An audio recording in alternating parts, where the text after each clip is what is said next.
How do I pronounce it correct? Byunggo? Yes. Byunggo. Yes. 안녕하세요. 안녕하세요. 사람합니다. Thank you so much. Yeah, my wife is Taekwondo. National team, Philippine team. That's why before I conduct this, to celebrate this marriage, I'd like to remind you, wife is always right. Happy wife, happy life. My wife, Taekwondo. I always say peace. Peace be with you always. National team, Philippine. But she was trained in Korea also. So, Byunggo and Russia. Tama naman yung pronouncement. Umaupo muna kayo. Silang dalawa lang muna. Okay. Do you understand Tagalog? I'm sorry. A little. Not really. Oh. Patay ako, mag-i-English ako nito. Tulungan mo ko, Torny, ha? I-Englishin ko to. Because you have to understand what I'm asking you under existing laws. Ha? Okay. So, Byunggo and Hershel. Ngayon ay sasaksihan natin ang pag-iisang dibdib ni Byunggo at Hershel na nasa ating harapan. At ipanalangin natin na habang tinatahak nila ang buhay mag-asawa, ang pagsasama nila ay lalong magiging matatag at makabuluhan. Naman natin ang pag-ibig ng dalawang ito, kaya sila nasarap ng punong lungsod. At nais kong ipaunawa, I would like to remind each and everyone, and especially both of you, that me as mayor solemnizing this marriage is legitimate and legal. Okay? So, hindi kayo maaaring paghiwalayin. Hindi naman. Okay. Byunggo. I'll speak in Tagalog first and I'll try to convert it in English. Bukal ba sa iyong kalooban ang iyong pagparito upang makaisang dibdib si Hershel na iyong pakamamahalin at paglilingkuran habang buhay? Did you come here today? English, oh. Did you come here today in your voluntarily, in your own free will, to marry Hershel and love her? Yun. Yes. Yes. Oh, yes. So, that's a very important question. I may sound funny, but it's really, I really have to ask those questions. O, ikaw naman, Hershel. Sa itong kasal na to.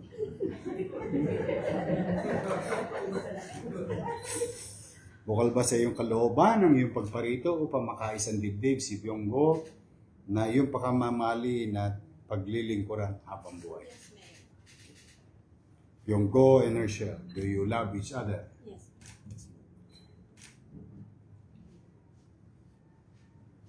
Byunggo, tinatanggap mo ba maging kabiyak ng puso si Hershel alinsunod sa mga batas at alatuntunin ng ating pamahalaan or ng aming pamahalaan? English, attorney. You come here. Did you, Patay. you accept Hershel as your wife according to the law of the Philippines? Yes. Under Philippine laws. Yes. Yes. Okay.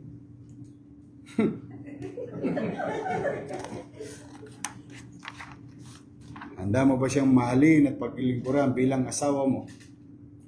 Do you intend to marry and Love love her and take care of her Take care of all her. your life. all your life? Yes. Yes. Okay. Because, you know, my English is good only for 5 minutes. After that, finish or not finish, you pass your paper. Okay. Ikaw naman, Hershel. Tinatanggap mo ba maging kabiyak ng puso si Byunggo alinsunod sa mga batas at alituntunin ng ating pamahalaan? Yes, Handa mo bang ibigay ang iyong sarili sa kanya bilang asawa? yes, Paglilingkuran mo ba siya at ang inyong mga magiging mga anak? yes, Ngayon, ang gagawin natin is ang pagsusot ng sisig. What we're gonna do next is wear the ring. You go first and you follow me. Okay? Kaya na muna yan. Para hindi ka mahirapan. Get the ring. Okay? Then you follow me. Okay? Byunggo, Herschel, I will always be faithful to you. I grateful. I will love you I love you from today from today and forever. forever. Tama yung English ko. Mga mararamdaman nyo, tama yung English ko, tatagalogin ko mamaya. Ikaw naman, at sumunod sa akin. Yung goal, kailan may hindi kita pagtataksil? Kailan mo hindi kita pagtataksilan? Isuot mo ang singsing na ito. Suot mo ang singsing na ito. Tanda ng aking pag-ibig Tanda ng aking pag-ibig. mula sa araw na ito Mula sa araw na ito. hanggang Hanggang magpakailanman. magpakailan. Bakit pag Tagalog mahaba, pag English may clear? Okay.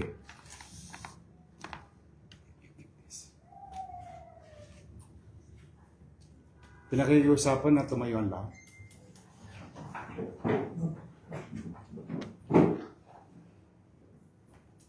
Kung gano'n, sa bisa ng kapangyarihang ipinagkaloob sa akin ng mga umiiral na batas bilang punong lungsod ng Maynila, ay aking ikinakasal at pinahayag na kayo, Byunggo and Herschel, ay tunay at ganap ng mag-asawa. Congratulations.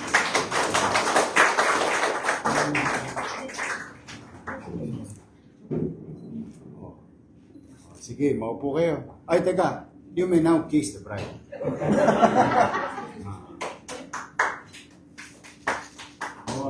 Okay. Halika. Ang hirap pala magkasal ng banyaga. Oo. Mapapa-English ka. Oo. Please. The other night, we were in Gandang sa Malate. Ha? Oh, yun. Masarap. I like Korean food eh. Kimchi jjigae personally. I always like kimchi jjigae. I always eat kimchi jjigae. And jjigae, kimchi also, but I wanted kimchi jjigae. And beef stew. Ano nga ba yung beef stew? Yung matamis. Bulgogi. Mangang, matamis. Kimchi jjigae and bulgogi. Always. My wife, very good. Kimchi jjigae. Number 1. The Yundang number 2. My wife number 1. Always number 1, my wife.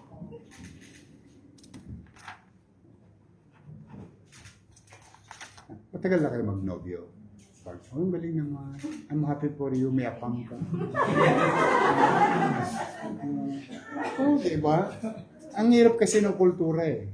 You really have to adapt to each other eh. Kasi siyempre, iba-iba ang kultura. I'm really happy, with all honesty.